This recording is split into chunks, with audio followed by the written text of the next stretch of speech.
একটা স্টেরিওটাইপ থাকে যে ও আচ্ছা সে হিজাব পরে বা তার মাথায় টুপি আছে, তার মানে সে হলো সন্ত্রাস। হিজাব নারীদের স্বাধীনতা, সম্মান এবং গর্বের প্রতীক।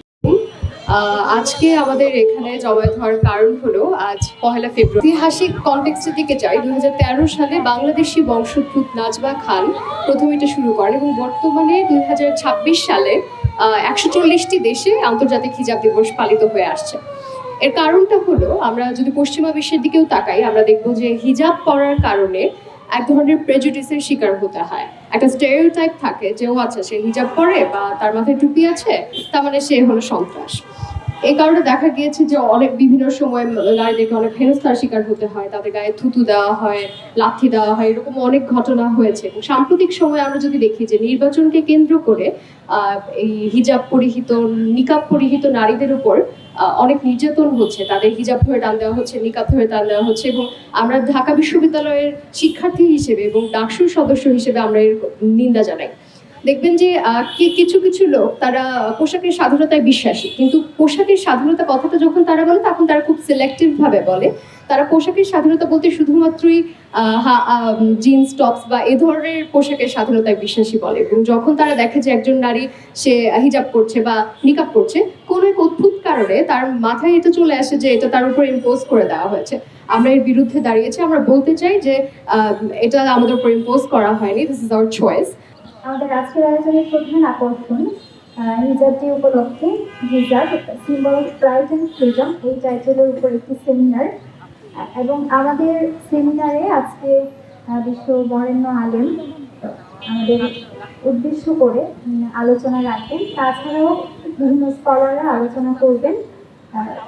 মূলত ডাকসু এই কার্যক্রমের মাধ্যমে পুরো দেশবাসী সহ দেশের বাহিরে যারা আছে তাদের কাছে বার্তা দিতে চাই যে হিজাব নারীদের জন্য একটি পোশাক না, এটা নারীদের জন্য আত্মমর্যাদা, এটা নারীদের অধিকার। হিজাব নারীদের স্বাধীনতা, সম্মান এবং গর্বের প্রতীক। এই হিজাব মেনটেন করতে গিয়ে কত নারীদেরকে, আমাদের কত মা বোনদেরকে অত্যাচারিত হতে হয়েছে ওয়েস্টার্ন কান্ট্রিগুলোতে, যেখানে হিজাবটাকেই সন্দেহের চোখে দেখা হয়।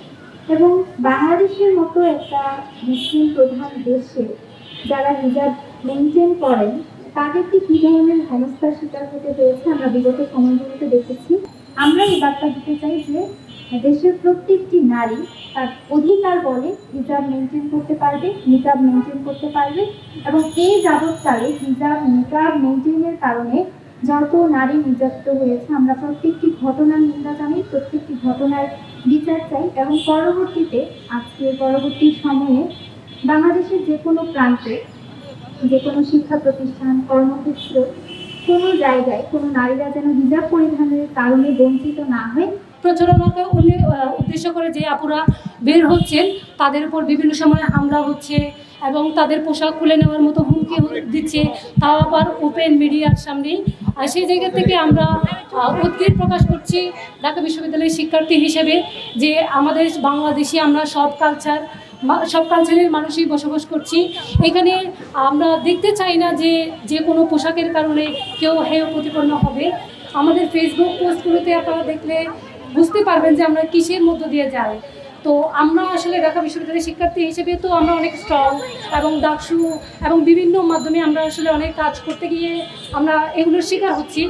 সেই সাথে আমরা সাহসীও হয়েছি এগুলো মোকাবিলা করার জন্য।